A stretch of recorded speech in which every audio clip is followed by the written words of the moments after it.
In 2014, a Rwandan defector was found strangled in a Johannesburg hotel room, which sparked allegations of assassination plots ordered from Kigali. There have also been suspicions surrounding the attempted murder in South Africa of Kayumba Nyamwasa, an opponent of Rwandan President Paul Kagame. More recently, the son of a journalist convicted for inciting genocide in Rwanda in the 1990s was found dead in a Joburg hotel.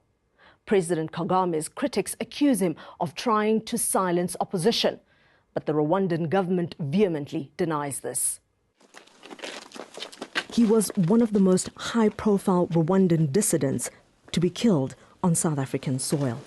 His funeral in 2014, attended by former spy chief Billy Masehla.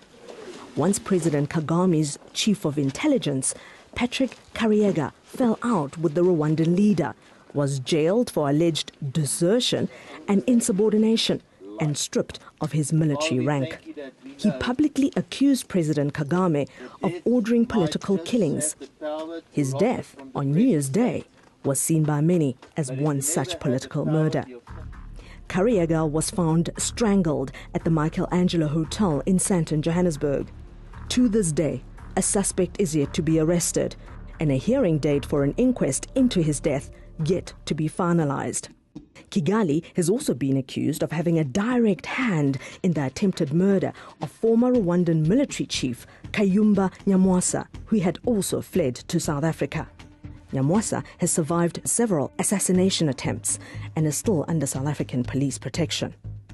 2 Rwandans and 2 Tanzanians were handed 8-year jail terms for attempting to kill him, but the magistrate insisted they were doing the dirty work of a higher power who is yet to be held accountable. These events saw South Africa take the toughest stance yet against an African nation. Rwandan diplomatic staff were expelled in 2014 and visa restrictions on Rwandan nationals imposed. In March, President Ramaphosa pledged to restart relations with Rwanda, but the country's diplomats remain suspended and visa restrictions in place, suggesting caution on the side of South Africa. Rwanda does not hunt refugees.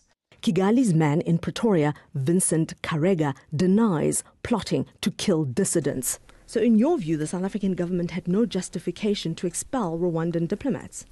I cannot judge a South African government. South Africa is an independent country. South Africa can have their own assessment, their own feeling, and decide in prevention or in resolution of a conflict. We can do the same if we suspect something. Have you ever known a government to take such drastic steps based on nothing? I don't call it nothing. I said there were allegations. But accusations of spying and murder plots against the government of Rwanda continue.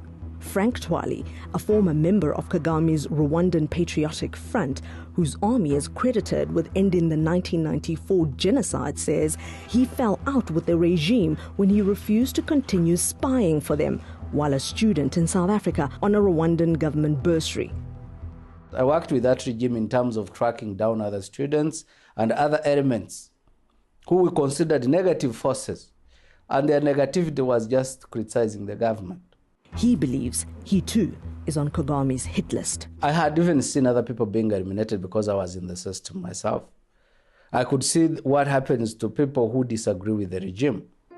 Frank says there was an attempt on his life in 2013. A case was opened but seems to have never been investigated.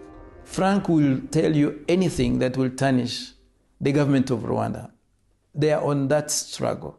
Frank is a brother-in-law to Kayumba Nyamwasa.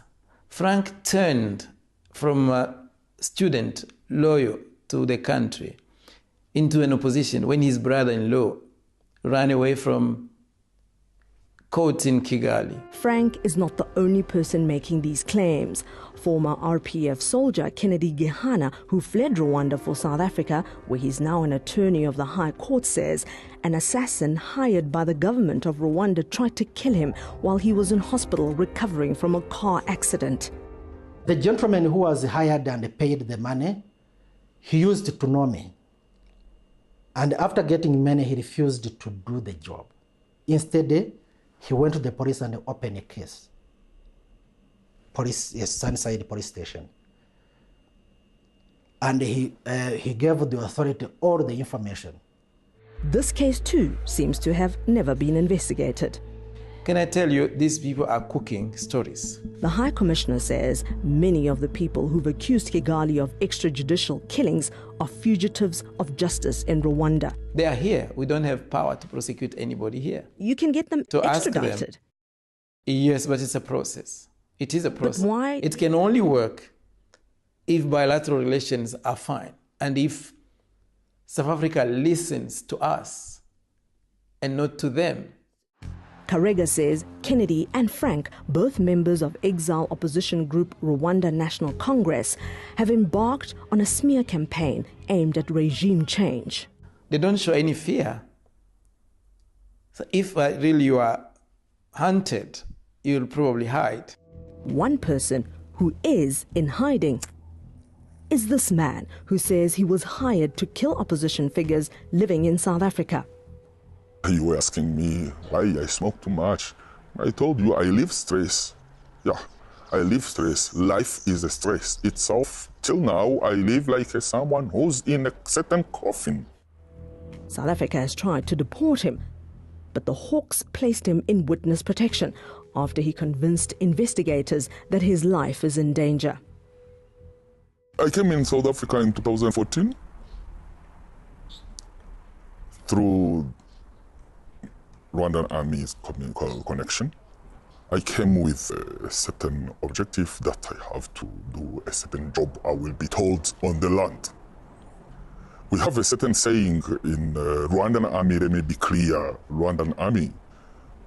We have a saying, complain badai. It will complain after doing what you have to do, what they sent you for. He says he was told to befriend members of the opposition. The day they told me to give me the gun, I felt exactly what's going on. It's like saying that I'm going to kill my brother for unclear reason. Why? Decided to inform the police, the South African police. I decided to inform Hawks. He's challenging his deportation and is being represented by lawyers for human rights. His case is due to be heard in the Constitutional Court in November. Constitutional law lecturer at UWC, Calixte Kavuro, who is also a member of advocacy group Global Voice of Rwandan Refugees, says since 2010 there have been at least 5 mysterious deaths and several attempted assassinations involving Rwandans living in South Africa. We know that in South Africa, when murders such as these takes place, especially murders involving refugees, mostly end up without being investigated fully. And that is because mostly when refugees are killed or when refugees are assassinated, mostly they do not have relatives to take up cases or to follow up cases. And in certain instances, some get intimidated, feel threatened, and they don't want it to come forward and make follow-ups. In June this year, Thomas Ngeze, the son of genocide convict Hassan Ngeze, was found dead in his Joburg hotel room. According to information received from a hotel, even the police, is that they found him hanged in his hotel room. And he was hanged himself using a scarf. But how he did it himself was not logically clear. South Africa's high crime rate and its failure to probe and finalize these cases quickly has given the Rwandan government legitimacy to suggest other possible causes. This is the biggest economy in the continent. For some, it's a green pasture, and papers are not as easy as you think. So asylum seeking is also, people play stories, not only from Rwanda, from most countries. They will come here and say they are haunted or hunted in their countries because it makes easier to get the papers than just saying, I want to settle here. I don't enjoy being here, being a refugee. I'm not here trying to fight a government that would have done good things for me. Certainly not. That's all from us this week. Please do give us your feedback. Our Twitter handle is @checkpoint_ENCA and our email address checkpoint@enca.com. Thanks for watching. I'm Ngepile Mabuse.